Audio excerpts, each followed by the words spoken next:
Purihin ang dakilang Diyos. Hallelujah.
We will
Glory to God.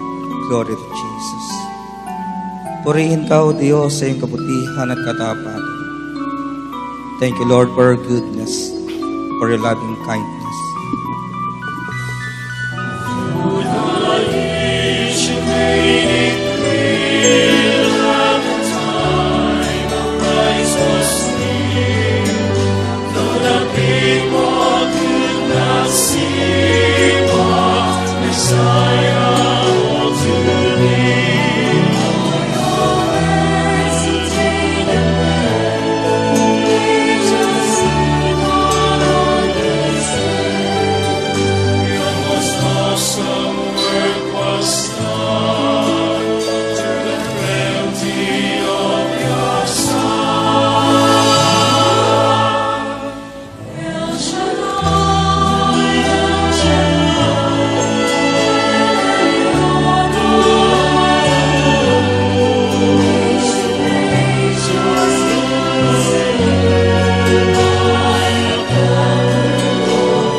Thank you, Jesus.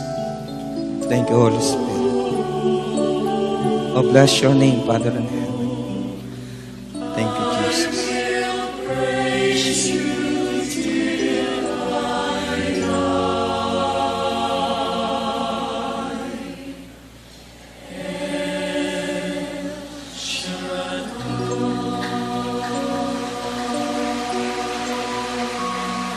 Hallelujah. Glory to God. Glory to Jesus. Ama naming nasa langit, sa pangalan ni Jesus ng Nazaret, pinupuri ka namin, pinasasalamatan, itinataas ang iyong dakilang pangalan. Ikaw ang Diyos na laging tapat sa amin. Diyos nagmamalasakit sa amin. Diyos na sa gabing ito, makagagawa ng himala sa lahat ng bagay na kailangan ng aming buhay. Ama, patuloy po naming inaamin na wala kaming magagawa kung kami ay hiwalay sa iyo. Di sapat ang aming kalakasan, di sapat ang mga bagay na aming tinatangkilik upang kami ganap na magtagumpay. Subalit alam naming sapat ang iyong tulong. Ang mga bagay na hindi po namin kayang gawin kung aming ipagkakatiwala sa iyo, ikaw ang gagawa, tutulong, at magbibigay ng tagumpay sa aming buhay. Pagpalain mo po ang susunod na sandali. Aming dalangin ang malayang kilos ng Espiritong Banal. Pagpalain mo ang labi ng iyong lingkod. Pagpalain mo ang bawat puso ng aking mga kapatid na aabutin ang iyong tinig ngayon. At hayaan mo, O Diyos, samantalang binubuksan namin ang aming mga puso sa iyong salita, patuloy na mabuksan ang durungawan ng langit at bumuhos sa buhay ng aking mga kapatid ang masaganang biyaya na galing sa iyo. Ama, sundan mo po ng tanda-timalang pagtitipong ito at sa dakong ito na aming kinatatayuan, aming inaangkin ang tagumpay ng iyong gawain sa pangalan ni Jesus, sa ngalan ng Ama, ng Anak, ng Espiritu Santo. Amen and Amen.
Purihin ang Panginoon, purihin ang Diyos. Ibigay po natin yung mainam na palakpak sa Diyos na laang magpala ng ating mga buhay. Glory to God. Okay, my dear brothers and sisters, ang salita po ng Diyos na ating pagsasaluhan ay aking hanguin sa unang aklat ng Hari, Kabanata 11, talata 1 hanggang 4. 1 Kings chapter 19, verse 1 to 4. The Bible says, Now Ahab told Jezebel everything Elijah had done and how he had killed all the prophets with the swords. So Jezebel sent a messenger to Elijah to say, May the gods deal with me, be it ever so severely, if by this time tomorrow I do not make your life like that one of them. Elijah was afraid and ran for his life. When he came to Beersheba in Judah, he left his servant there, while he himself went a day's journey into the desert. He came to a broom tree, sat down under it, and prayed that he might die. I have had enough, Lord, he said. Take my life. I am no better than my ancestors.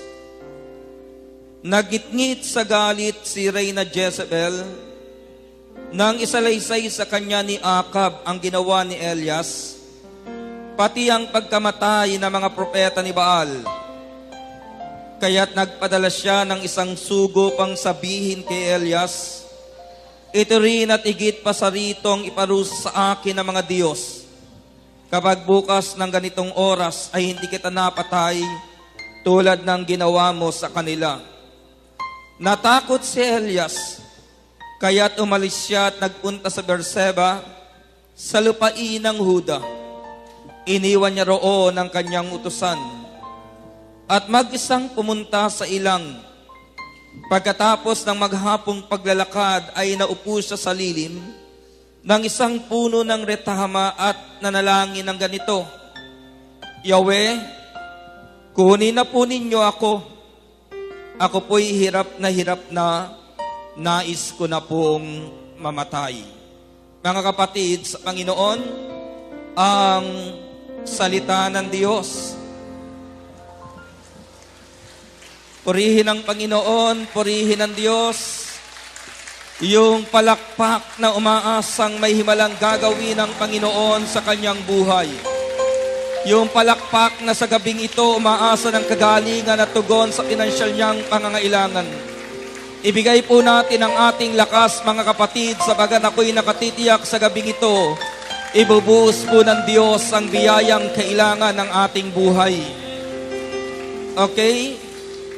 Manatili po muna kayong nakatayo, mga kapatid, at bibigyan ko lang po ng konting introduction yung aking binasa bago natin itaas ang ating mga prayer requests.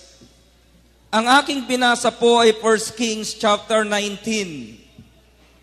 At ang Bible character po na binabanggit dito, mga kapatid, wala pong iba kundi si Elias. Si Elijah po ay tinuturing ng Biblia na isa sa dakilang propeta ng aklat ng Lumang Tipan. At pagdating po sa New Testament, binanggit ang pangalan ng lalaking ito. In-identify sa espiritu na kagaya ng Panginoon, in-identify na espiritu na kagaya po ng kay Juan Bautista, at kung ating babasahin, mga kapatid, alam po natin na si Elias ay isa sa nakita nila Pedro doon po sa Mount of Transfiguration. Si Elias po, mga kapatid, ay isang matagumpay na lingkod ng Diyos. At sa dulo po ng kasaysayan, ayon sa Biblia, si Elias po ay hindi namatay ng katulad ng kamatayan ng pangkaraniwang tao. Ang lalaking ito ay sinundo ng karahuaying apoy ni Yahweh at isinama po ng Diyos sa kanyang kinalalagyan. Sa madalit sabi mga kapatid, si Elias po ay isang matagumpay na lingkod ng Diyos. Subalit kung babalikan po natin ang aking binasa ngayon, makikita po natin mga kapatid na ang lalaking ito ay dumaan sa isang matinding depresyon ng kanyang buhay. At doon po sa dako na kanyang kinalalagyan, nanalangin siya sa Diyos. At ito ang kanyang sinabi mga kapatid, Yahweh, kunin mo na po ako. Ako'y hirap na, nais ko na pong mamatay. Ang topic po na nais kong dalhin sa inyo mga kapatid sa gabing ito ay, ito po yung title, Finding Peace in Times of Depression. Sa wikang Tagalog ay, hanapin po natin ang kapayapaan sa panahon na matinding kalungkutan ng ating buhay. Hanapin po natin mga kapatid ang katiwasayan sa gitna ng marami tayong tiisin na pinagdaraanan. At katulad po nitong si Elias mga kapatid, dumating ang matinding depresyon sa kanyang buhay. Pero ayon po sa sinabi ko sa inyo, sa dulo ng buhay ng lalaking ito, ay alam po nating siya po ay matagumpay na lingkod ng Diyos. Alam po ninyo, kung babalikan po ninyo ang verse 4 at nanamnamin nyo ang sinabi ng lalaking ito, alam po natin na dumaan siya sa matinding depresyon o kalungkutan. At nasabi nga ng lalaking ito, Yahweh, kunin mo na po ako. Ako'y hirap na, nais ko na pong mamatay. Siguro po sa atin, kahit tumaraan po kayo sa lungkot, ni minsan hindi pa ninyo na ipanalangin, ang gaya ng panalangin sinabi ni Elias, hindi pa ninyo nasabi sa Diyos, Panginoon, hirap na ako sa asawa ko, kunin mo na po ako. Ano po ang ating dalangin? Panginoon, kunin mo na ang asawa ko. Amen. Panginoon, hirap na ako sa aking biyanan. Pero hindi mo sinabing, Lord, kunin mo na ako. Ang sabi mo, Panginoon, kailan mo ba kukunin ang aking biyanan? Mabigat po ito mga kapatid. At ito po ang nais kong ibahagi sa inyo. Isang araw po, ako'y nagpunta sa Lamay ng isa nating kapatid na prayer partners. At habang tinititigan ko po sa loob ng ataol, tumabi sa akin yung kanyang kapatid. Sabi niya sa akin, Brother Medeng, nauna na yung ate ko. Sabi ko sa kanya, ano bang ikinamatay ng ate mo? Sabi niya, walang anong dahilan ka ako, anong sakit? Sabi niya, walang sakit yan. Alam mo, malakas ang katawan yan. Si ate ko natulog lang, pero hindi na nagising. Pero bago natulog yung ate ko, itong sabi niya sa akin, titigil na ako sa paglilingkod. Titigil na ako sa aking ginagawang pagsaserbisyo. Pagod na ako. At pagkatapos po, natulog mga kapatid, hindi na nagising. Sabi ko sa kanyang kapatid, answer prayer si ate mo. Kasi ang sabi niya, gusto niya nang tumigil, pagod na siya. Kaya ang ginawa ng Panginoon, pinagpahinga na siya. Sino po rito ang pagod na? Pakitaas ang kamay. Wala. Bakit? Dahil alam natin, may lakas na ibinibigay ang Diyos sa buhay ng mga taong nagtitiwala sa Kanya. Taas po muna natin ang ating mga prayer requests. At ang lahat ng bagay na nais niyong basbasan, pagpalahain ng Panginoon. At sa oras na ito, mga kapatid, habang hawak natin ang mga bagay na yan, ating sabihin ng may pananampalataya na alam po nating may magagawa ang Diyos sa lahat ng bagay na ating idinudulog sa Kanya.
Ama naming nasa langit, sa pangalan ni Jesus ng Nazaret, patuloy po kaming nagpapakumbaba sa oras na ito.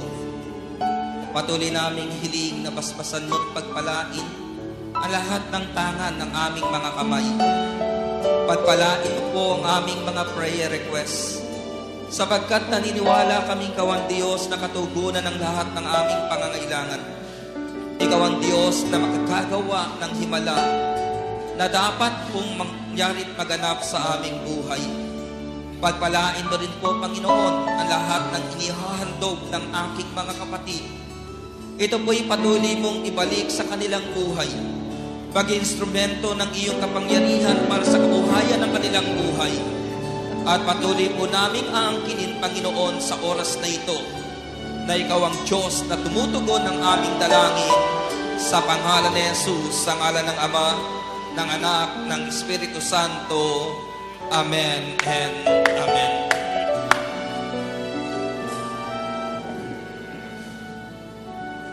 Purihin ang Panginoon, purihin ang Diyos. Pwede na po kayo magsiupo, mga kapatid, sa presensya ng Diyos na buhay. At patuloy po nating ialay ang mga handog na yan. Ialay sa Diyos ang ating mga prayer requests. Ibigay po sa Panginoon ang hinahing ng ating mga puso.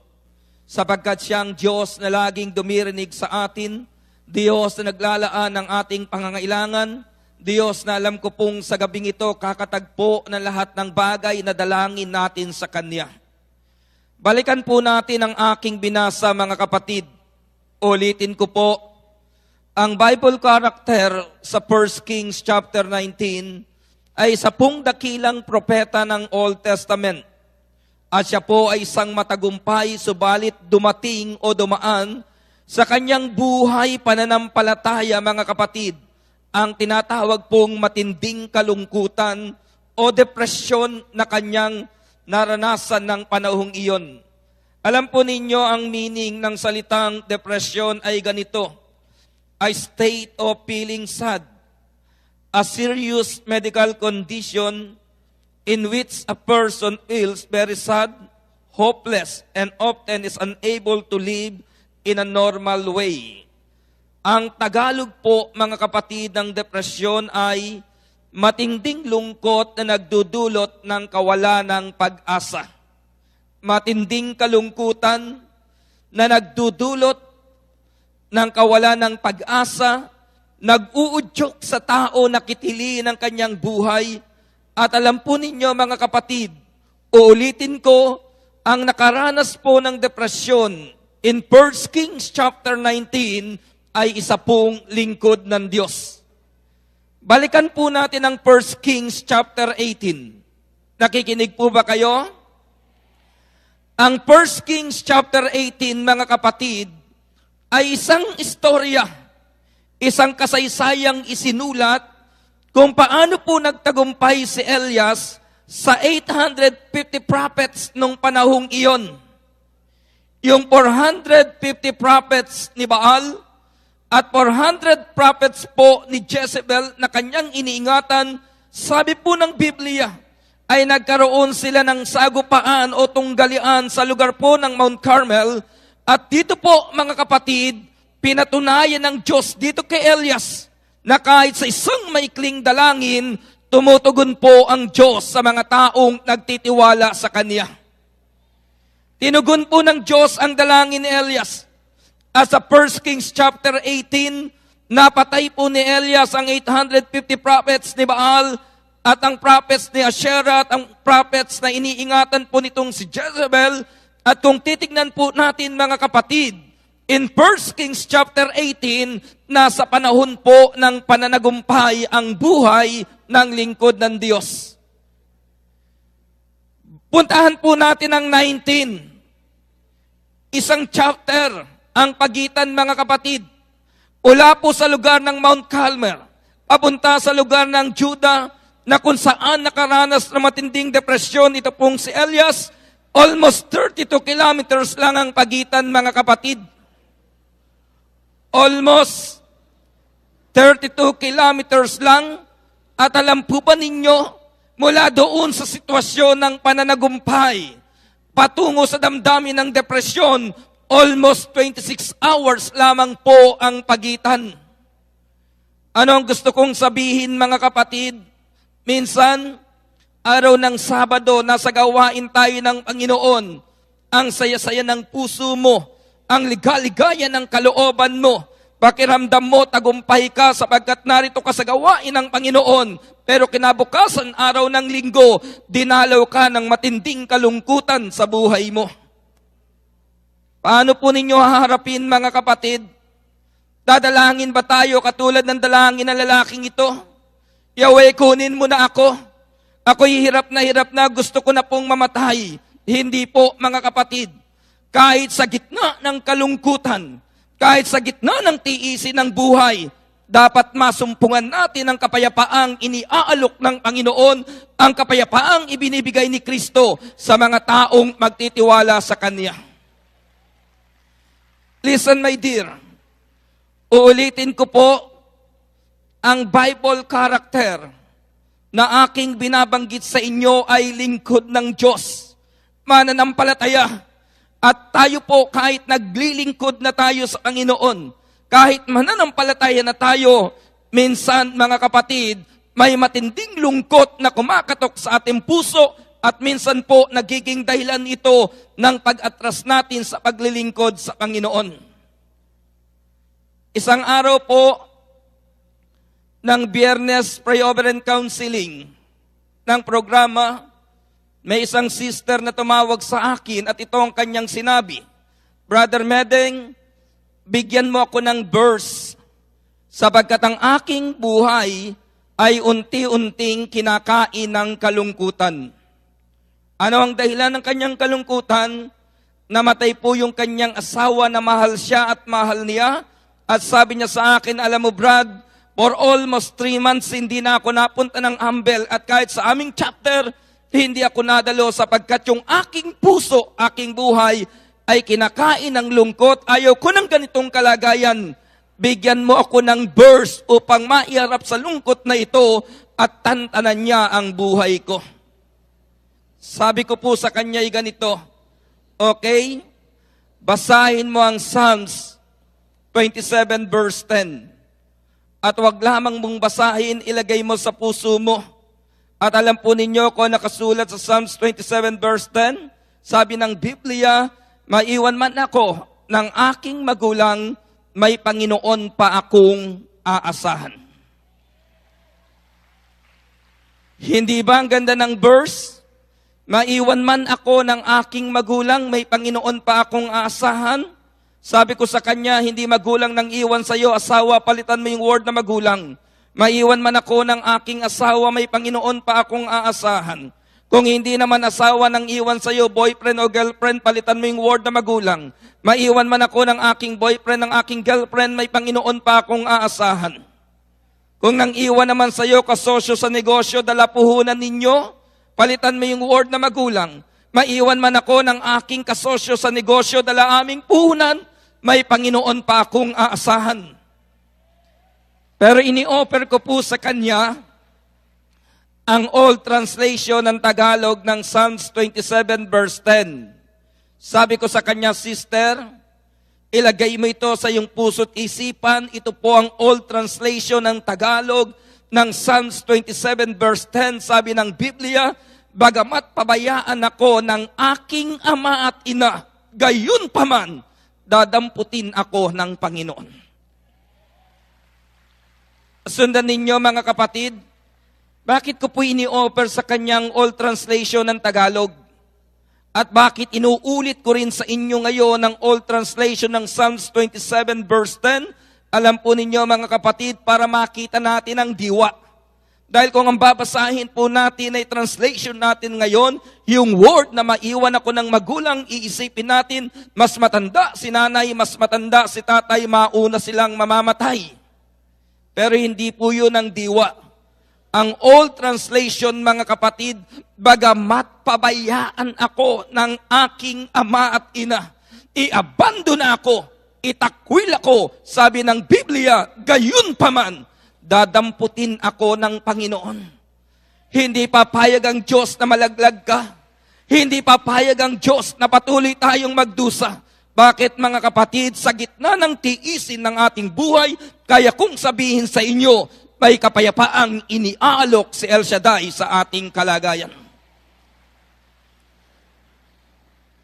Balikan po natin yung aking binasa. 32 kilometers, mga kapatid. 26 na oras lamang ang pagitan. Pero mula doon sa damdamin ng pananagumpay, nauwi po sa damdamin ng depresyon ang lalaking ito. Pero alam po ba ninyo, kung babalikan natin ang buong pagbabasa ng 1 Kings chapter 19, ito pong si Elias sa kabila ng depresyon, kinalinga pa rin ng Diyos ang kanyang kalagayan. Balikan po natin ang verse 5, mga kapatid.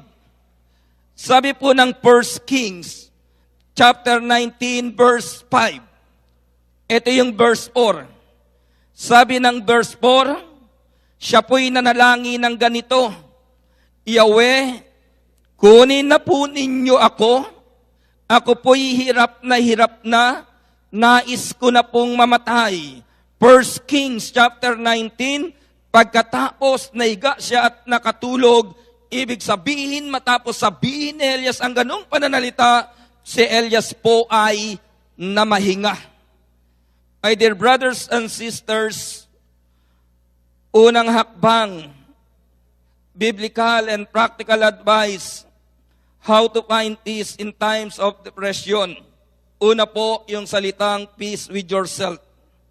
O ibig sabihin, kalamayin mo. Ibig sabihin, mga kapatid, payapain mo ang sarili mo. Kapag dumarating po sa inyo ang kalungkutan, wala pong ibang tutulong sa inyo. Wala pong ibang pwedeng magbago ng damdamin ng puso mo. Ikaw lamang. Kaya sa oras na yan, dapat kang mamahinga, dapat kang tumigil, dapat mong kalamayin ang iyong kalooban, makipagkasundo ka sa iyong sarili. Bakit, mga kapatid? Kapag hindi mo kasundo ang iyong sarili, mas lalong lalalim ang iyong depresyon. Alam po ba ninyo, mga kapatid? Uulitin ko po, matuto tayong i-deal ang mga sitwasyon na ating dinadaanan, personal sa ating buhay. Dahil pagkatapos pong sabihin ni Elias ang bagay na ito, sabi ng Biblia, si Elias po ay namahinga, nahiga ng oras na iyon. Si Elias po, mga kapatid, yung kanyang sarili ay kanyang hinarap at kinausap. Ulitin ko ha, walang ibang tutulong sa iyo, kundi ang sarili mo. Walang ibang pwedeng magpayapa ng iyong sarili, kundi ang sarili mo. Kaya kapag dumarating sa iyong matinding kalungkutan, hindi tawag dito, hindi tawag dyan ang unang bagay. Ang unang bagay, mga kapatid, payapain mo, makipagkasundo ka sa iyong sarili. Amen. Develop fellowship with yourself. Meron po akong isang kaibigan noon sa Hong Kong. Sabi niya sa akin ay ganito na magkita kami't ma-assign ako. Sabi niya sa akin, Brother Medeng, iniwan na ako ng boyfriend ko na lagi kong ikinukwento sa iyo. Ang sagot ko sa kanya, mabuti nga sa iyo. Siguro magtataka kayo anong klaseng kaibigan ako. Iniwan na ng boyfriend, mga kapatid, ang sagot ko, mabuti sa kanya. Pero katotohanan po yung sagot ko, yung pag-iwan sa kanya, makabubuti talaga sa buhay niya. Alam niyo kung bakit? Kasi nung magmahal yung aking kaibigan na ito, nawalan po siya ng panahon para sa kanyang sarili. Yung kanyang pagmamahal, ini-offer niya sa lalaking ito. Yung kanyang pag-aaruga, ibinigay sa lalaking ito. Kaya ang nangyari, mga kapatid, masyado niyang inabay yung kanyang sarili. At isang araw po, iniwan ng lalaking ito. Ang sagot ko, mabuti nga sa kanya. Bakit, mga kapatid? Kasi po, kapag sila'y kakain ng pansit, alam ninyo, mga kapatid, doon po sa lalaki yung pansit at gulay. Doon sa kaibigan ko, kalamansi na lang ang kanyang natitikman. Kapag kakain po ng kare-kare, mga kapatid, yung karne at yung gulay doon sa lalaki, bagoong na lang ang kanyang tinitikman. Natatawa kayo, minsan may mga taong ganyang magmahal, mga kapatid. Kahit abahin yung kanyang sarili, kahit pababain yung kanyang kalagayan, kahit maghabol sa isang lalaking may pamilya na kanyang ginagawa, mga kapatid, sa Panginoon. Kaya nung sinabi sa aking iniwanan ako ng boyfriend ko, ang sagot ko sa kanya, mabuti nga sa'yo. Bakit, mga kapatid? Sa panahon ng pag-iisa, doon po natin nakikilala ang ating sarili. At minsan doon po lumalalim yung ating paniniwala at pananampalataya sa salita ng Diyos. At doon po tumatatag tayo, mga kapatid. Kaya sa panahon ng depresyon, ang una mong tignan ang kalagayan ng iyong sarili, mamahinga ka sa oras na iyan. Amen. So sabi ko sa kanya ay ganito, pagkakataon mo nang kumain ng masarap, kahit nag-iisa ka, pagkakataon mo nang ayusin ang iyong sarili kahit walang taong nagsasabing maganda ka. Pagkakataon mo na nagawin ang mga bagay na dapat mong gawin kahit nag-iisa ka. Bakit, mga kapatid sa Panginoon? Ulitin ko po, walang tao sa mundong ito na pwede nating asahan na lahat ng ligaya kaya niyang ibigay sa ating buhay. Ito madalas ko nang masabi, pero itatanong ko uli sa inyo. Kapag sinabi kong God is good, ano ang sagot ninyo? Uulitin ko. Kapag sinabi kong God is good, ano ang sagot ninyo? Kayo pong mga may asawa na narito na babae, tatanungin ko kayo, your husband is good? Ang hirap po magsabi ng all the time.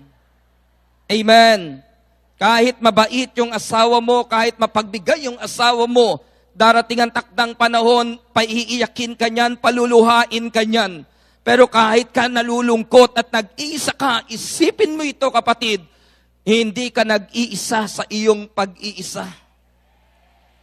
You are not alone being alone. Sa iyong pag-iisa may nangako sa atin. Sabi ng Biblia, hindi tayo iiwan, hindi tayo pababayaan. Kaya kapag dumating ang matinding lungkot, mga kapatid, i-deal mo yan. Una, makipagkasundo ka sa iyong sarili. Amen. Isa munang malakas na palakpak sa Panginoon. Ikalawang bagay, mga kapatid sa Panginoon. Ikalawang bagay. Kapag dumating po sa atin ang matinding kalungkutan, una, sabi ko sa inyo, peace with yourself, payapain mo ang sarili mo, makipagkasundo ka sa sarili mo, at madalas sabihin sa atin ng punong lingkod, yung salitang inhale, exhale, smile. Kapag ginawa po natin, mga kapatid, tila baga mayroon pong lungkot na umaalis sa ating kalooban, sa ating puso, kapag ginawa natin ang bagay na yan. Ikalawang bagay, mga kapatid, ay ganito. Kapag dumating po sa atin ang depresyon, paano po natin mahanap ang kapayapaan na galing sa Panginoon? Ikalawang bagay, change your attitude, change your scenery, move on, then changes happen. Isa-isahin po natin. Kapag dumating po sa atin ang lungkot, ano po ang response natin sa lungkot? Yung iba, hindi po o nagmumukmok. Yung iba, hindi kumikilos. Yung iba, nasa loob lamang ng kanyang kwarto. Yung iba, hindi naliligo. Yung iba, hindi kumakain, mga kapatid. Iyan po ang natural na response kapag dumating sa atin ang matinding lungkot. Ano ang ikalawang bagay? Change your attitude. Kapag dumating sa iyo ang lungkot, baguhin mo ang pagharap sa lungkot na ito. Be productive, mga kapatid. Kilos. Huwag kang magmukmok, huwag kang tumigil, kasi kapag kumilos ka, mga kapatid, mas madali kang makaaalpas sa lungkot na iyan. Alam po ba ninyo na nade-depress ang tao kapag walang ginagawa? Ang tao kapag wala pong ginagawa, magbumukmok ka doon sa kwarto, mga kapatid, ooperan ka ng demonyo. Sasabihin ng demonyo, wala na nagmamahal sa iyo, wala nang tumitingin sa iyo, mabuti pa magpakamatay ka na lang. Pero kung ikaw ay gagawa, magtatrabaho ka mga kapatid, mapapagpag yung katawan mo, magiging busy ka, at dahil busy ka, hindi na makapasok ang lungkot na yan pagdating ng hapon o gabi, pagod ka na, matutulog ka na lang, so wala nang panahon yung lungkot na mag-occupy ng puso mo. Change your attitude. Kapag dumating ang lungkot, huwag kayong magmumukmok. Kilos, trabaho, gawa, mag-exercise kayo mga kapatid, libre pa iyan. Kahit hindi ka na mag-gym, kapag nalulungkot ka, sayaw-sayaw sa bahay mo. Ikalawang bagay, change your scenery. Magbago ka ng iyong tanawin. Kasi yung mga taong nalulungkot, nakakahiga lang sa kanyang kama, nakatingin sa kisame. At habang nakatitig ka dun sa kisame, sasabihin sa'yo ng kahoy doon, magandang talian ng lubid tong kahoy na ito, itali sa leeg mo mga kapatid, aakayin ka pa ng kisaming iyan na magpatiwakal. Amen? Baguhin mo, tanawin mo. Kung lagi kang nakatingin sa paglubog ng araw, mga kapatid, kasama kang lulubog niyan. Tignan mo ang pagsikat ng araw. Tignan mo yung magagandang tanawing nilikha ng Diyos. Sa kabila ng iyong kalungkutan, kapag nakita mo magagandang tanawin na yan, nanakawin yung kalungkutan na yan at papalitan ng kapayapaang ibinibigay ng Panginoon sa mga taong nagtitiwala sa Kanya. Ikatlong bagay mga kapatid ay move on. Change your attitude, change your scenery, at ang ikatlo po ay move on. Basahin po natin sa aklat.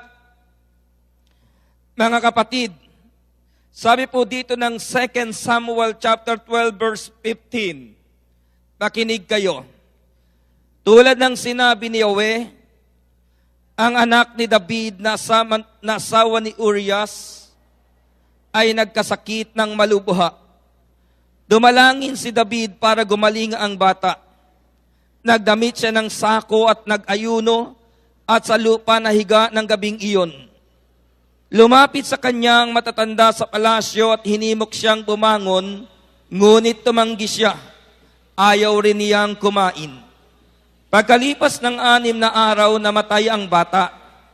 Hindi nila ito masabi kay David sapagkat iniisip nilang lalo silang hindi pakikinggan nito at bagkos ay gumawa ng marahas na hakbang. Nakita ni David na nagbubulungan ng mga alipin. Kaya't naginala siyang patay na ang bata. Patay na ang bata ano? Tanong niya. Patay na nga po, tugon naman nila.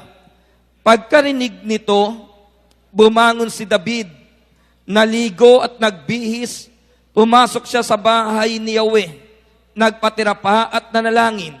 Pagkatapos umuwi siya at humingi ng pagkain. Tinanong siya ng kanyang mga tauhan, ano pong kahulugan nito?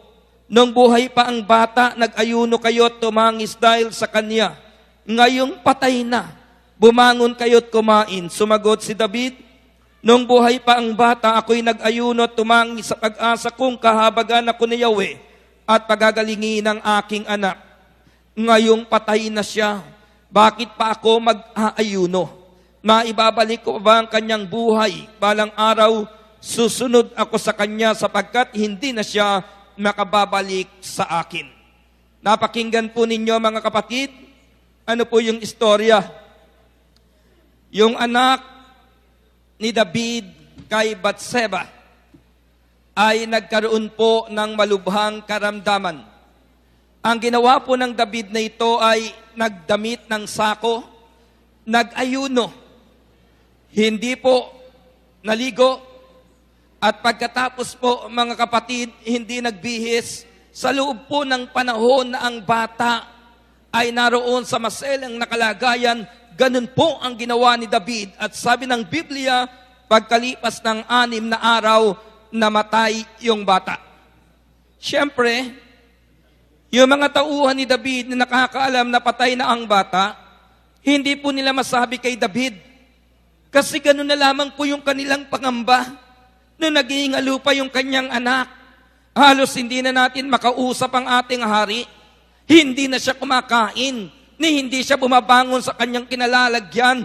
Ano pa ang kanyang gagawin ngayon samantalang patay na ang kanyang anak? Yun din siguro ang iisipin natin. Nung buhay pa, yung anak na idinadalangin, gano'n na lamang po ang kanyang hysterical.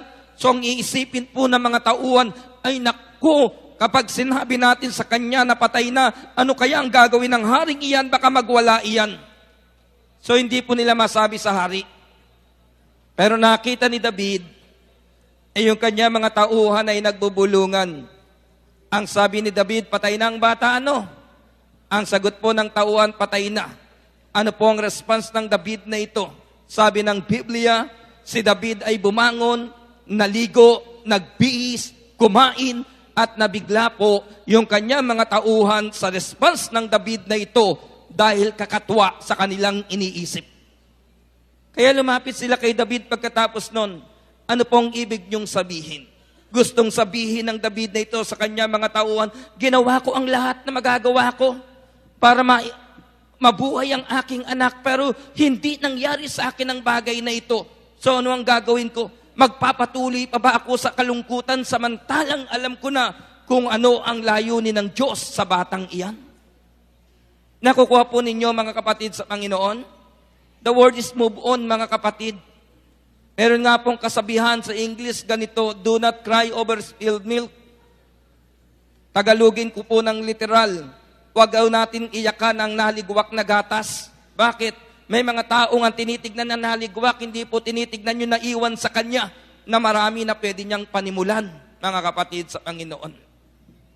Sabi nung isang babae, lumapit po sa counselor, sabi niya ganito, iniwan po ako ng boyfriend ko, mahal na mahal ko siya. Paano po ako mabubuhay ngayon na wala na siya? Simple lang pong sinagot ng counselor.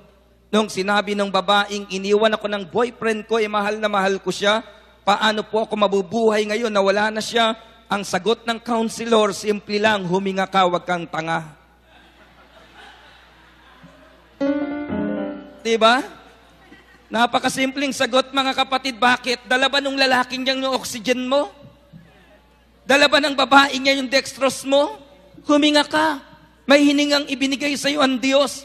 At kapag huminga ka sa piling ng Panginoon, lahat ng bagay na dinaraanan mo, kayang baguhin ni El Shaddai sa buhay. Amen. Anong unang bagay mga kapatid? Peace with yourself. Pakipagkasundo ka sa sarili mo. Payapain mo ang sarili mo. Ikalawa, magbago ka ng pananaw o dealing kapag dumating sa iyo ang lungkot. Huwag mong i-entertain yan. Huwag mong isayaw yan. Huwag mong patulugin sa higaan mo yan. Tumindig ka, magtrabaho ka, ituloy mo yung buhay mo. Iwanan ka man, ituloy mo yung buhay mo. Mayroon panimula ang Diyos sa lahat ng bagay na nangyayari sa ating buhay. And thirdly, mga kapatid, kailangan po ito. Sabi ng Hebrews, chapter 10, ay ganito po, mga kapatid sa Panginoon. Hebrews chapter 10 verse 25. Sabi ng Biblia, at huwag kaligtaan ang pagdalo sa ating mga pagtitipon, gaya ng ginawa ng ilan, kundi palakasin ang loob ng isa't isa, lalo na ngayong nakikita nating nalalapit na ang pagdating ng Panginoon. Ikatlong bagay mga kapatid, how to find peace in times of depression ay ganito. Connectedness or connect to God's people. Connect to God's people. Alam po ninyo, ang Pilipinas ang tinatawag na texting capital of the world. Ang Pilipinas po. Yun pong salitang K, as in okay.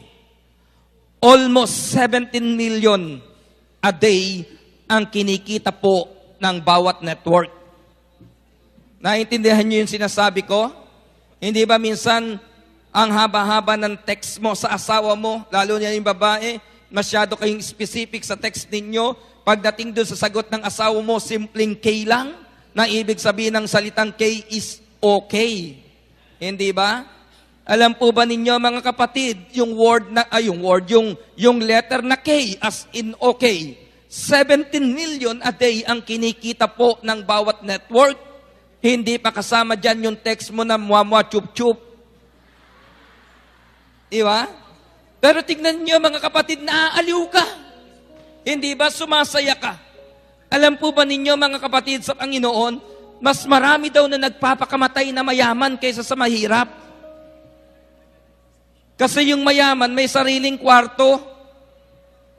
Kapag dumating sa kanya yung kalungkutan, papasok sa kanyang kwarto, magsasara ng kanyang kwarto, and then magmumukmuk doon, aalukin na ng demonyo na magpakamatay. At natutuloy po, bakit walang pumipigil sa kanya? Samantalang yung mahirap, pito kayo sa loob ng kwarto, nagsisimula ka palang mag-emote, may nakikialam na sa mukha mo. Hindi ba? O dalhin natin sa gawain ng Diyos. Connect to God's people. Alam po ba ninyo sa gawain ito maraming pakialamera? Pero minsan, ginagamit yung pakialamerang yan para magising ka. Halimbawa, pupunta ka sa chapter ninyo, malungkot ka. Nakita nung co-workers mo, anong sasabihin sa'yo, sister, bakit ganyan yung mukha mo? Ano ang gagawin mo? Yung mukha mong nalulungkot, papalitan mo yan. Kita ninyo, nagsisimula ka palang malungkot, may nakikialam na. Kaya, connectedness, mga kapatid, connect to God's people. Sabi ng Hebrews chapter 10 verse 25, huwag niyong kaliligtaan na dumalo sa pagtitipon gaya ng ginawa ng ilan, kundi palakasin ang bawat isa. Ang isa pong dahilan kung bakit dumating ang depresyon sa buhay ni Elias, mga kapatid, yung salitang isolation. Ano ang sabi ng 1 Kings chapter 19 verse 3? Yung kanyang tauhan, iniwan niya sa lugar ng Berseba. At pagkatapos po itong lalaking ito maghapon na naglakad at nang makarating doon sa may ilang sa ilalim ng puno ng retama, dumating ang matinding lungkot sa kanya, hiningi niya na siya magpakamatay. Bakit? Wala siyang kasama nung oras na yon. Amen. Tignan po ninyo yung katabi ninyo. Ngitian po ninyo mga kapatid. Sino nagsasabing nakaiinis ngumiti yung katabi? Pakitaas ang kamay. Wala. O, itong isa kong tanong. Sino nagsasabi na yung kanyang katabi nakakatuwa o nakakabless ngumiti? Pakitaas ang kamay. O, kita na ninyo? Sino makapagsasabi na yung ganyang kagandang ngumiti may mga utang pang di nababayaran yan? Sino makapagsasabi na yung ganyang kagandang ngumiti baka asawa niya nasa piling ng iba?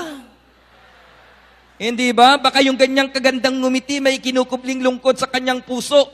Pero nung makangitian mo at mangiti siya, gumagaang ang kanyang pakiramdam, nagkakaroon siya ng pag-asa. Sa gitna ng kanyang kalungkutan, nararamdaman niya may saya't kapayapaang ibinibigay ang Diyos dahil nasa gawain tayo ng Panginoon. Alam po ba ninyo na ang gawain ito ay comfort zone ng kaluluwa? Sabi nung isang sister sa akin, Brad, tinatamad akong dumalo sa gawain kasi masyado akong nape-pressure. Sabi ko, kung nape-pressure ka sa gawain at hindi ka sumasaya, saan kang lugar pupunta sa mundong ito na pwede kang lumigaya? Kaya nagtataka naman ako minsan, mga kapatid, bakit may mga workers and attender na magpupunta sa gawain ang hinahanap ikasasakit ng kanilang mga mata? Di ba? Bakit may mga taong magpupunta sa gawain ng Diyos ang hinahanap? Yung ikasasakit ng kanilang kalooban. Ang tinitignan nyo na kasingmangot na kasama niyang workers. Ang tinitignan yung forma ng kanyang katabi na hindi bagay yung pagkakaterno. Hindi ba? Samantalang kung pupunta tayo doon dahil comfort zone ito ng aking kaluluwa, kung nalulungkot ako sa bahay dahil iniwan ako ng asawa ko, kung nalulungkot ako sa tindahan dahil konti ang kita ko, magpupunta ako ng prayer meeting, magpupunta ako sa family appointment, sapagkat alam ko dito, pasasayahin ng Diyos ang puso ko. Kaya wag po kayong papayag na matatapos ang gawain na nagngingit-ngit kayo. Huwag kayong papayag na matatapos ang gawain ni hindi kayo sasaya dahil uulitin ko mga kapatid, wala na pong ibang comfort zone ng ating kaluluwa, kundi ang fellowship ng Panginoon. Kaya nga inspiration ng Diyos sa ating punong lingkod, prayer partners, mga kapatid. Amen?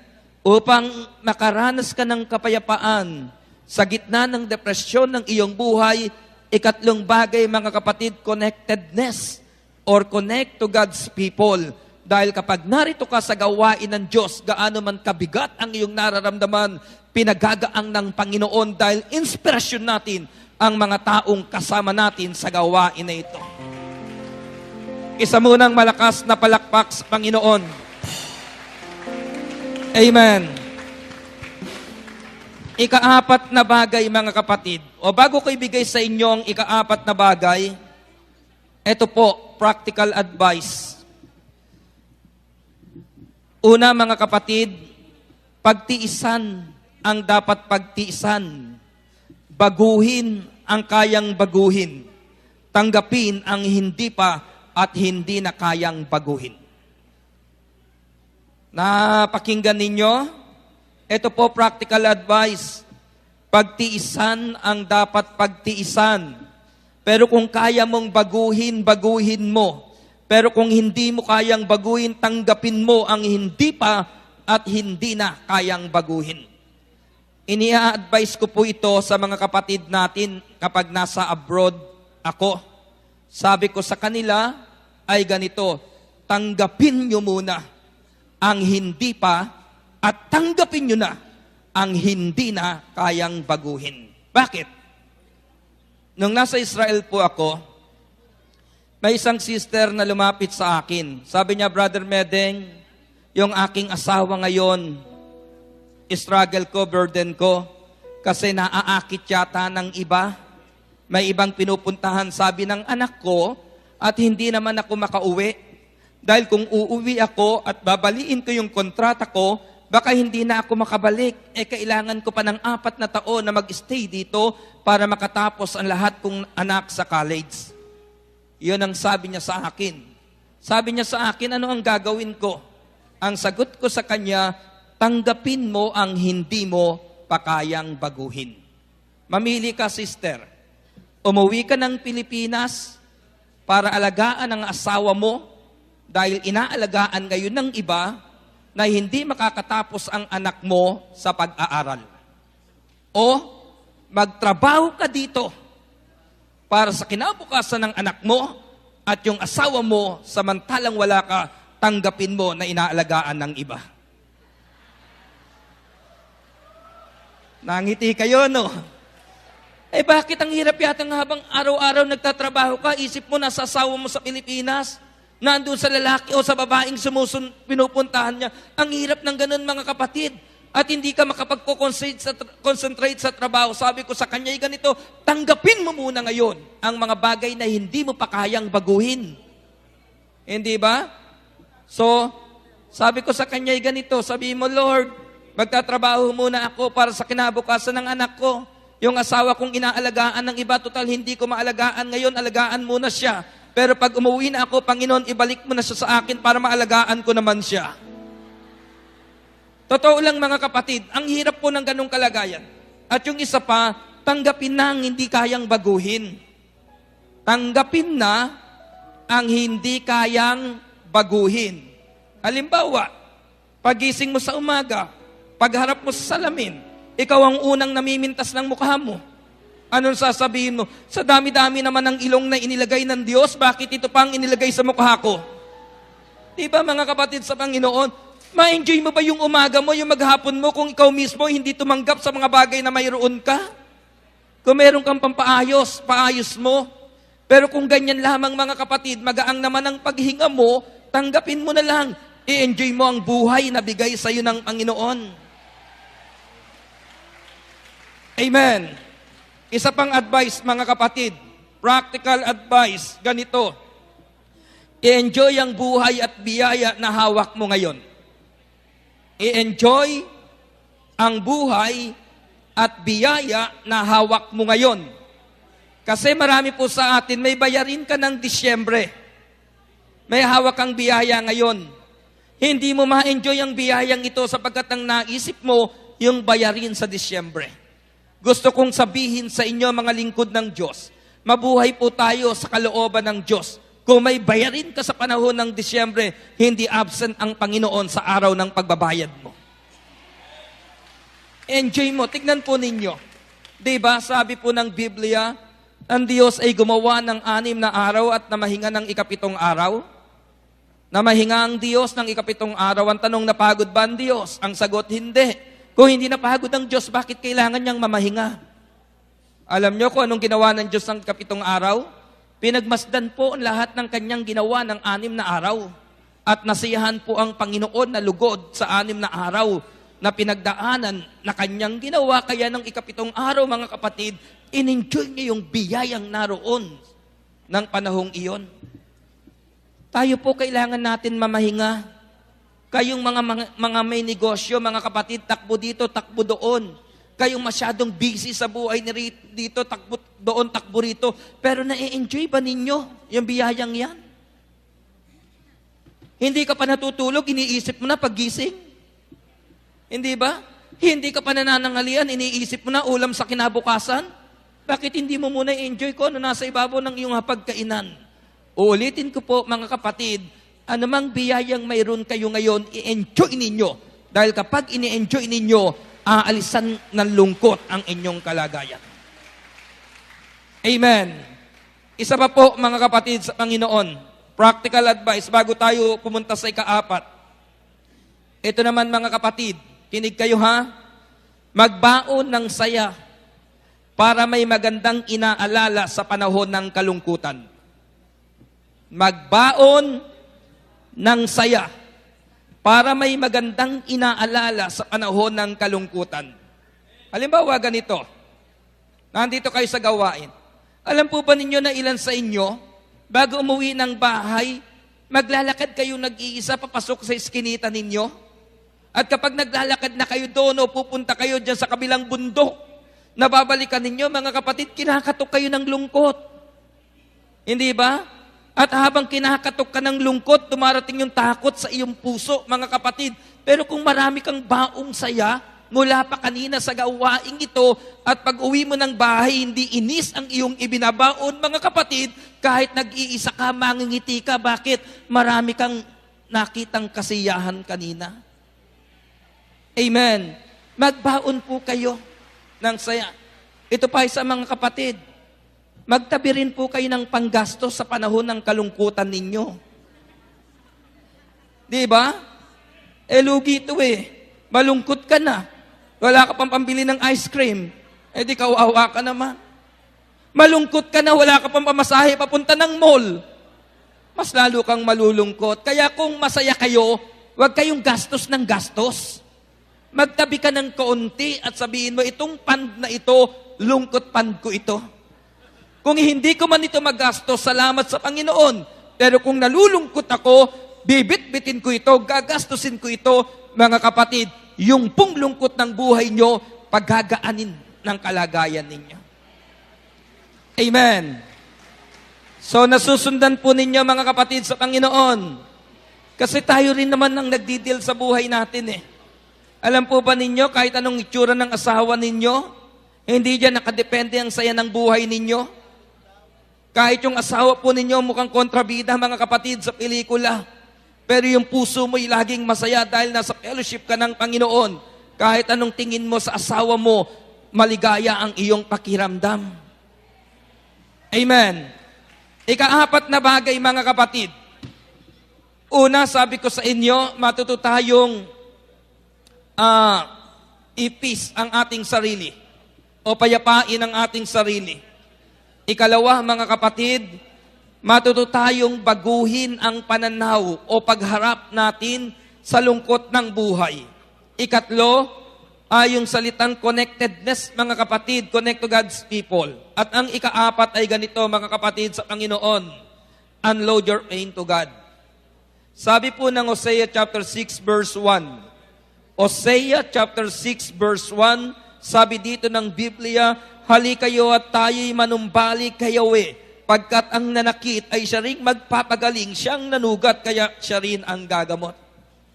Siguro kung titignan po ninyo, yung tila baga contrast ng binasa ko ng Hosea chapter 6 verse 1, Sabi dito, halikayo tayo manumbalik kay Yahweh pagkat ang nanakit ay siya rin magpapagaling. Tatanungin nyo ako, bakit Brad? Nananakit ba ang Panginoon? Ang tignan po natin yung sinasabing magpapagaling, siyang nanugat kaya siya rin ang gagamot. Anong ibig sabihin mga kapatid? Ano man ang ating sitwasyon, control ng Diyos ang lahat ng bagay. Kaya kung dumaraan po tayo sa lungkot, unload your pain to God.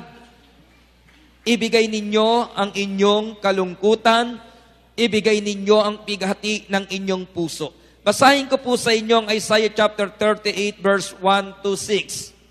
Nang panahong iyon, nagkasakit ng malubha si Ezekias. Kaya siya'y dinalaw ni Isaias na anak ni Amos. Sinabi niya sa hari ang utos na ito ni Yahweh, ipatawag mo ang iyong sambahayan at gawin mo ang iyong mga huling habilin, sapagkat hindi ka nagagaling. Pagkarinig nito, humarap siya sa dingding at nanalangin. O Yahweh, alam mo kung paano ako namuhay sa iyong harapan. Naglingkod ako sa iyo ng tapat, at ang ginawa ko'y pawang nakalulugod sa iyong paningin. Pagkatapos, nanangis siya ng malakas.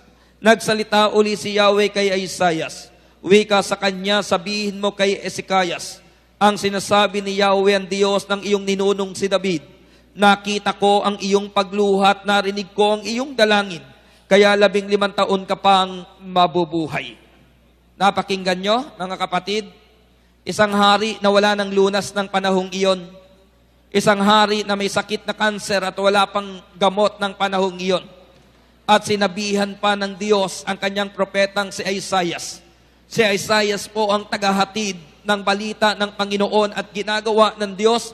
At ang sabi ng Diyos, Isaiah, sabihin mo kay King Ezekias, iayos niya na ang kanyang sambahayan, hatiin niya na yung kanyang ipamamana sa kanyang mga mahal sa buhay, sapagkat hindi na siya gagaling, mamamatay na siya. So, pinuntahan po ni Isaias. At pagkatapos sinabi niya ang pakay at sinabi ng Diyos, sabi po ng Biblia ng oras na yon, humarap sa dinding itong si Haring Ezekias, siya po ay nanalangin, siya po ay umiyak, nanangis sa harapan ng Diyos. At pagkatapos po niyan, dahil mahal ni Isaias ang haring ito, kanya pong tinalikuran. Pero hindi pa siya nakakababa ng palasyo, kinausap na siya ng Diyos. Ang sabi dito kay Isaias, Isaias, magbalik ka kay King Ezekias. Sabihin mo ito, narinig ko ang kanyang dalangin, nakita ko ang kanyang pagluha. Hindi na siya mamamatay, daragdagan ko pa ng 15 taon ang buhay niya. Anong ikaapat? Unload your pain to God, mga kapatid. Unload your pain and hurts to God.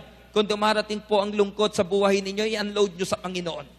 Ibigay nyo sa Panginoon. Wala po tayong ibang pwedeng pagbigyan, mga kapatid, na pwedeng magbalik sa atin ang ligaya ng buhay na ito, kundi ang Diyos na ating pinuntahan sa dakong ito. Amen. Alam po ba ninyo, sa buhay ng tao, may 4 na panahon ng pagluha. Unang panahon, pagluha, dala ng kabigatan. Ikalawang panahon, pagluha, dala ng kabiguan. Ikatlong panahon, pagluha, dala ng pagsuko sa Panginoon. At ang ika-4 na panahon, pagluha, dala ng kagalakan sapagkat tinugon ng Diyos ang ating pangangailangan. Amen. Ano po ang ginawa ng haring ito? Lumuha sa harapan ng Diyos. Ipinapatak ang kanyang luha sa harapan ng Diyos, mga kapatid.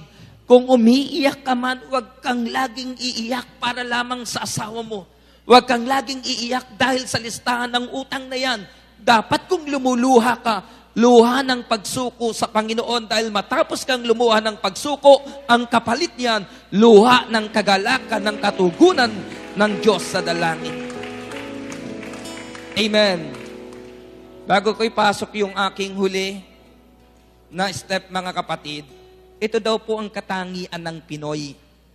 Ang Pinoy, matiisin, masayahin, at madiskarte. Napakinggan ninyo?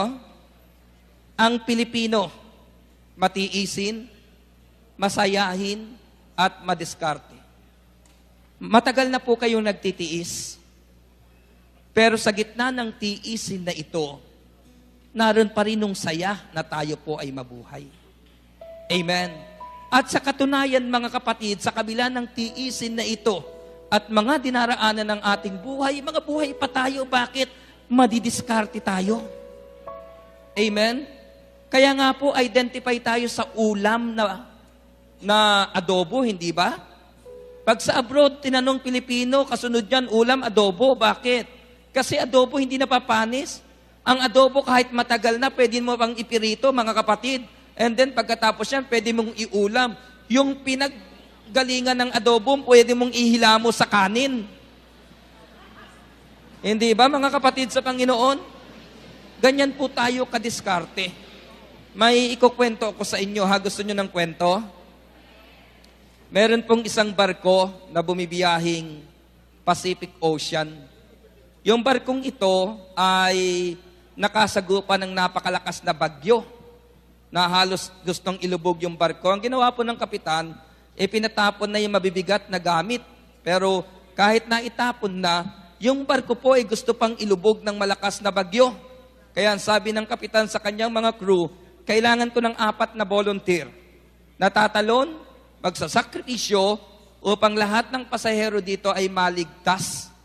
Unang tumayo po yung Amerikano. Sabi ng Amerikano, ganito mga kapatid, unang tumayo po mga kapatid ay yung Spanish. Sabi ng Spanish ay ganito, sabi niya, Viva España! Sabay talon po doon sa tubig, patay. Sumunod po ngayon yung Amerikano. Sabi ng Amerikano, Long live America! Sabay talon, patay. 2 na lang po. Tumayo ngayon yung Hapon. Sabi ng Hapon ay ganito, Bansay Nippon! Sabay talon, patay. Di isa na lang. Tumayo ngayon yung Pilipino. Sabi ng Pilipino, mabuhay ang Pilipinas! Sabay tulak sa incheck. Yung incheck, lunod, patay. Bakit? Ang Pinoy, matiisin, masayahin, at madiskarte. Kaya ko lang ito'y kinuwento sa inyo, mga kapatid. Baka mamaya, naglalakad kayong nag-iisa eh. Alalahanin nyo na lang itong kinuwento ko na madiskarte ang Pinoy, liligaya ang puso mo. And finally, mga kapatid, tayo tayong lahat, finally.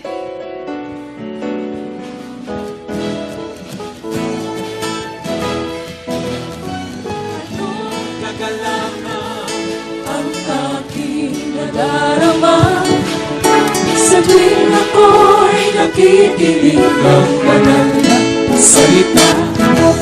Nalaman ko ang susi ng kanyang mga himala. Sa gabay ng lingkod niya, pinagpala. Finally, ako ngayon may bagong buhay. Finally, ako ngayon ay pinagpala. Finally, ako ngayon ay tagumpay. Finally, yes, yes! Finally, ang buhay ko ngayon sisiklig-lig at biyaya. Nung may pagsubok man ay hindi alintana. Ako'y punong-puno ng pag-asa at kalakasan. Sapat na ang sa landas ng kabanalan. Finally, ako ngayon'y malaya na. Finally, ako ngayon ay yaman na. Finally, ako ngayon ay magaling na. Finally, Yes! Yes! finally, And finally, finally, ako ngayon may bagong buhay. Finally,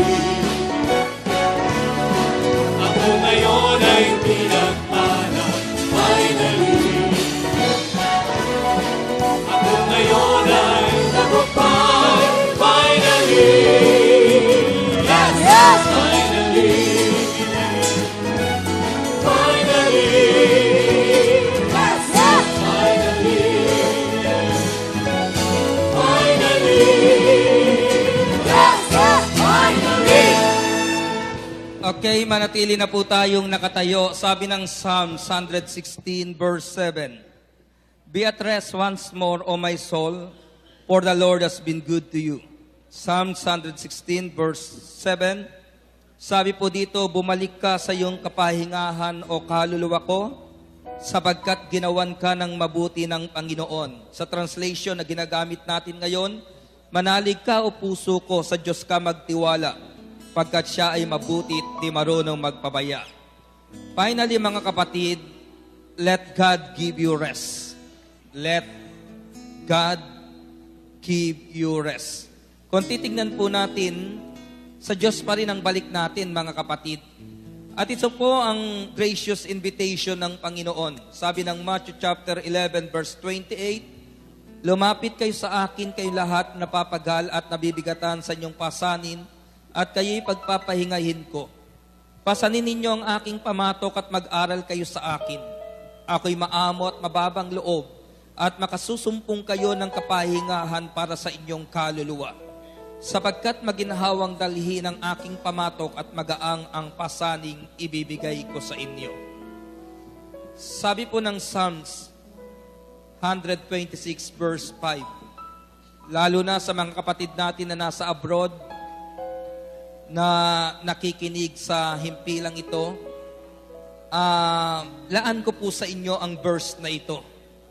Sabi po ng Psalms 126 verse 5, silang mga nagbubukid na nagtanim na may luha, bayaan mo na mag-aning, masasaya't natutuwa.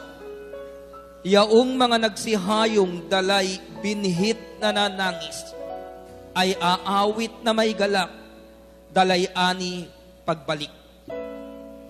Ang mga kapatid po natin na nag-a-abroad, ano po ang kanilang dala? Binhi, pag-asa. Pero po sila ay nananangis sa lungkot na iniwanan ng kanilang mga mahal sa buhay. Pero ang sabi ng Psalm 126 verse 6 ay ganito, Yaong mga nagsihayong dalay binhit na nanangis, ay aawit na may galak, dalay-ani pagbalik, dalay-ani pagbalik. Let God give you rest. Mamahinga po tayo sa piling ng Panginoon. Dumarating man sa atin ang lungkot, dumarating man sa atin ang matinding kalungkutan, may kapahingahang iniaalok ang Panginoon. At isang bagay po, ang tiyak ko sa inyo mga kapatid, nangako siya sa atin na hindi niya tayo iiwan. Iyoko po ninyo inyong mga ulo, ipikit ang inyong mga mata. At sa oras na ito, kung kayo man ay iniwan na inyong mga mahal sa buhay, ito po ang aking tanong, kailan po ninyo naranasan o naramdaman na tayo'y iniwan ng Diyos? Go ahead, my dear. Pray to the Lord right now. Ilapit niyo po sa Panginoon ang dinaraanan ng inyong buhay ngayon. Ano man ang inyong sitwasyon, ano man ang inyong kalagayan. Alam ko po na ipinahintulot ng Diyos na sa gabing ito, maihayag ang kanyang salita. Sa gitna ng kalungkutan at depresyon na inyong dinaraanan, may kapayapaang iniaalok si El Shaddai sa ating mga puso. Let God give you rest. Hayaan nyo ng Diyos sa magbigay ng kapahingahan ng inyong pagal na katawan, pagod na kaluluwa. Hallelujah. Kailan ka Lord. iniwan Thank you, Jesus. ng Diyos? Thank you, Lord, for your goodness. Kailan mo naranasan na siya ay wala? Anong sakit Sige po. ang di Patuloy niyong kausapin ngayon ang Panginoon. nagaling? Patuloy niyong sabihin sa Panginoon ang kalagayan ng inyong puso't kalooban ngayon. Problema ang di I feel the presence of the Lord is working right here in this place. Hallelujah! Di ba't wala? Oto daraba, Lord. Thank you, Jesus. Lahat ay dilingid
Thank you, Jesus. Di pababayaan Thank you, Jesus. ng Diyos.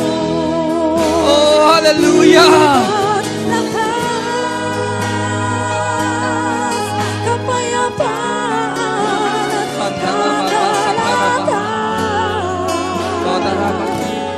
Thank you, Jesus. Galing sa Kanya, landas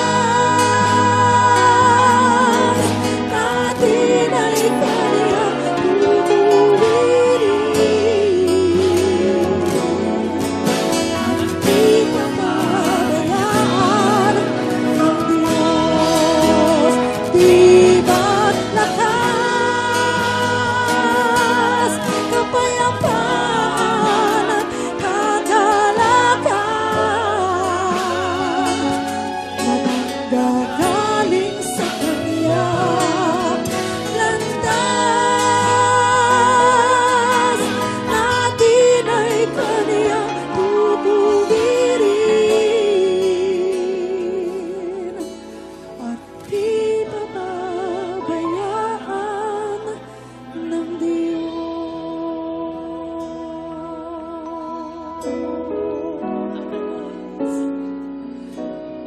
Kailan ka iniwan ng Diyos?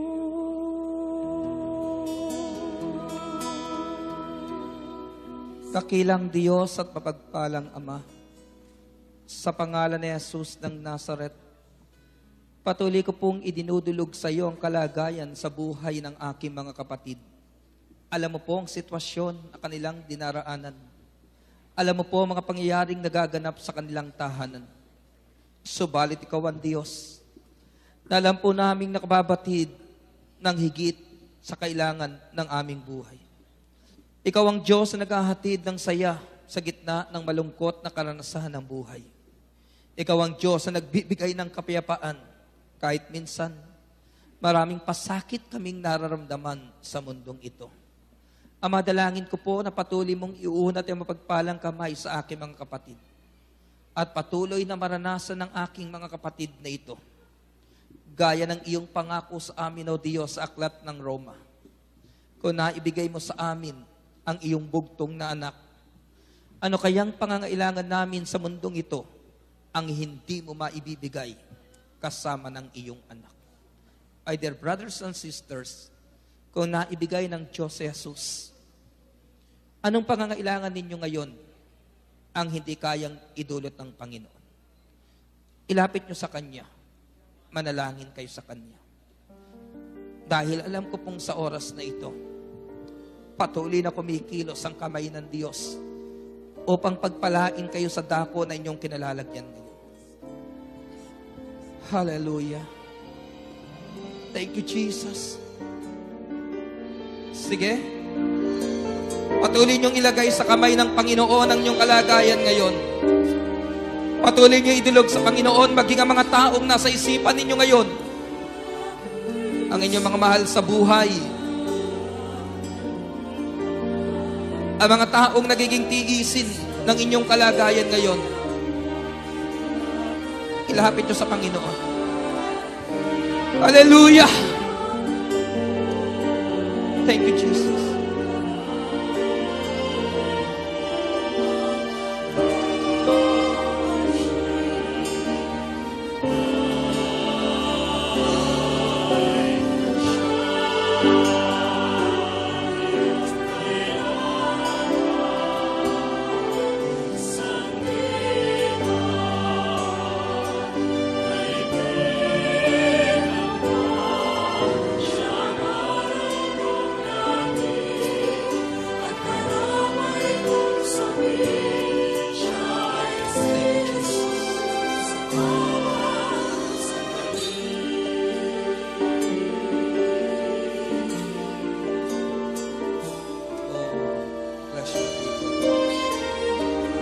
Continue to bless your people, Father. Sa karababa, si karababa. Oh, hallelujah. Thank you, Jesus. Lord, you're a good God.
Sumunod po kayo sa isang maikling panalangin. Isipin nyo na ito'y galing sa inyong mga puso. Sabihin ninyo, dakilang Diyos, mapagpalang Ama, ipinagkakatiwala ko po sa iyo aking kalagayan at umaasa ako na sa gabing ito ang biyaya na aking kailangan ay darating sa aking buhay. Sa pangalan ni Jesus, sa ngalan ng Ama, ng Anak, ng Espiritu Santo. Amen. Ibalik po natin yung ating mga kamay na malayang nagpupurit, pumapalakpak sa Panginoon.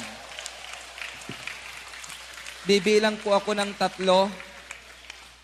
Sa ikatlong bilang, isigaw po ninyo ang biyaya na nais nyong maging regalo ng Panginoon ngayong gabing ito.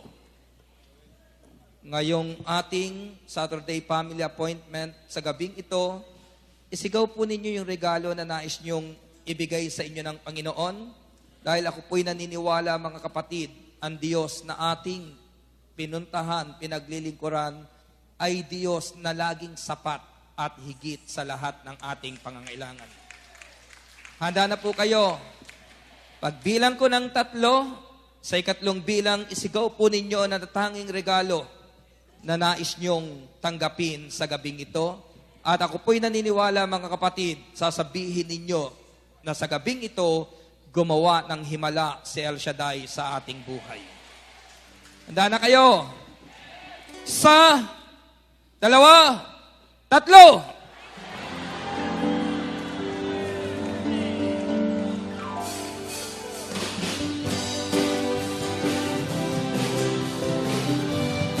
Salamat sa Diyos.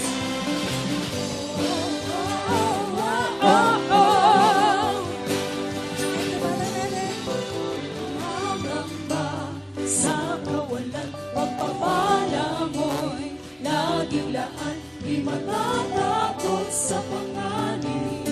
Pagkatari at kapalagi, di matitila sa pagsubok at pasama mo'y tiyak at pagkos, di mapipigil sa pag-awi. Pagkat ikaw ay mabuti, pagkat ikaw ay mabuti, ikaw ang aking pason, hindi makukulang, sapat na at higit pa